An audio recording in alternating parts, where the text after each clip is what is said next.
Dans le chapitre de réaction, notez que la majorité présidentielle à l'Assemblée nationale se félicite de ces discours qui appellent non seulement à l'optimisme, mais aussi à la mobilisation pour la situation de l'Est du pays. Henri Thomas Lokondoyoka, député de la majorité. D'abord, c'est un discours de réarmement moral, c'est un discours d'appel général à la mobilisation. C'est un discours pour un optimisme général de la population congolaise malgré les problèmes que nous avons dans l'est de notre territoire. C'est un discours d'appel à la cohésion nationale. Lui-même, il a dit qu'on donnera un contenu. Je crois que c'est un contenu qui va faire en sorte que tous les Congolais de toutes tendances confondues, tant du point de vue politique que social, doivent être là. Donc c'est un discours optimiste. C'est un discours traditionnel, classique.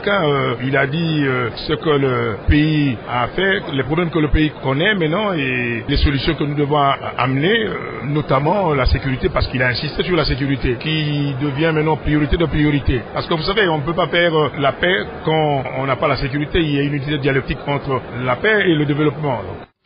Et à l'opposition, l'on encourage l'idée de la cohésion nationale. Cependant, affirment certains députés de la plateforme, il y a des préalables à remplir en amont. C'est ce que dit Fidel Babala de l'opposition. Non, je suis surpris d'entendre le chef de l'État pour la première fois citer le Rwanda comme pays agresseur. C'est une évolution.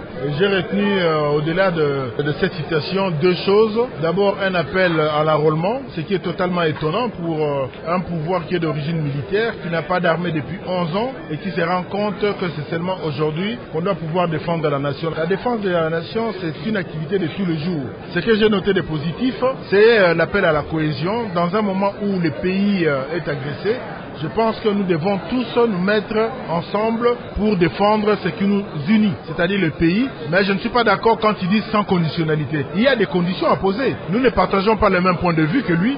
D'abord, je demande par exemple, en ce qui concerne le président Tshisekedi, pourquoi il est toujours en résidence surveillée. Et on va demander légitimement au groupe parlementaire UDPS de pouvoir soutenir une cohésion nationale.